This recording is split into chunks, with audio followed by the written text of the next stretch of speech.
jumlah 1036 lesen yang diluluskan oleh uh, Ibu Pejabat Jabatan Perikanan kepada Negeri Terengganu ialah jumlah yang tertinggi dalam negara berbanding dengan negeri-negeri lain. Terima kasih Datuk Yang di-Pertua.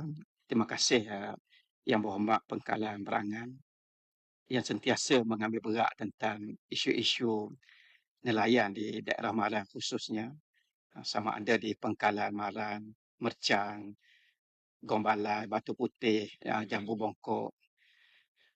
Isu yang dibangkitkan ialah berkaitan dengan lesen sampan khas nelayan Terengganu. Kerajaan negeri telah menubuhkan jawatankuasa Task Force isu lesen sampan nelayan Terengganu 2 kali, pada tahun 2019 dan pada tahun 2025, dengan kerjasama Jabatan Perikanan, LKIM, Persatuan Nelayan Kawasan dan UPENG. Hasil daripada jawatankuasa Task Force ini, alhamdulillah, kita telah berjaya mendapat kelulusan sebanyak 1036 lesen sampan nelayan yang telah selesai diagihkan pada tahun 2021, 498 lesen. 2022, 102 lesen, dan yang terakhir pada bulan Mac baru ni, 2026, 436 lesen.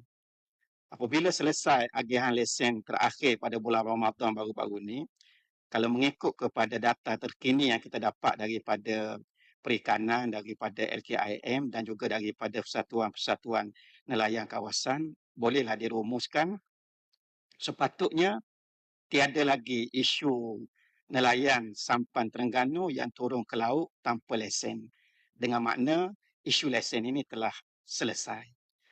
Dan dengan status sebagai nelayan berlesen, maka mereka berhak untuk dapat allowance sara hidup nelayan, minyak bersubsidi serta pelbagai kemudahan bantuan yang menjadi hak pada nelayan seperti rumah nelayan dan bantuan bencana. Isu yang biasa panas dibangkitkan, kenapa ada pemohon yang ditolak. Di antara sebab-sebab utama berlaku penolakan apabila permohonan lesen sampan nelayan ini dikemukakan ialah, yang pertama, pemohon bukan nelayan tulen.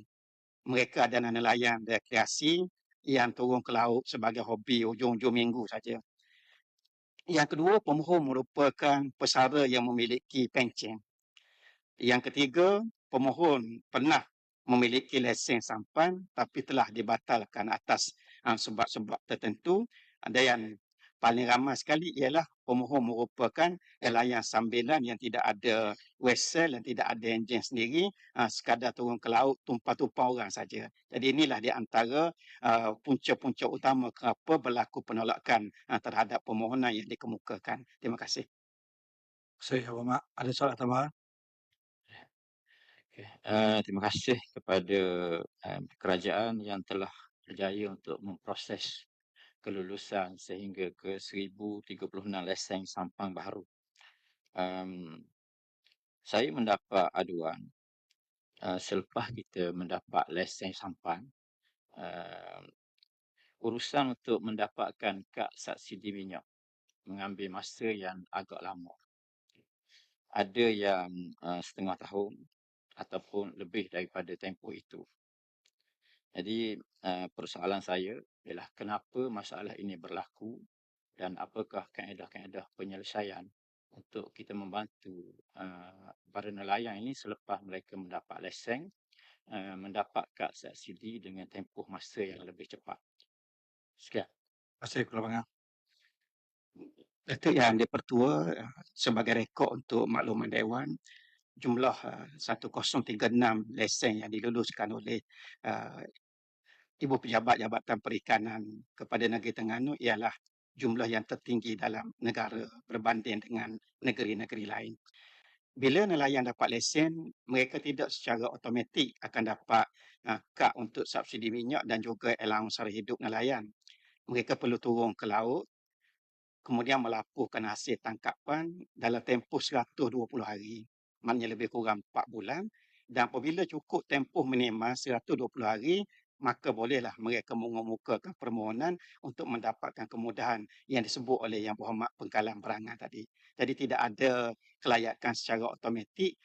Tempoh ni perlu ada sebagai satu tempoh untuk membuktikan bahawa yang dapat lesen ni memang benar-benar turun ke laut. Bukan dapat lesen kemudian buat kerja lain dan akhirnya mereka datang tuntut kemudahan yang menjadi hak pada nelayan. Terima kasih.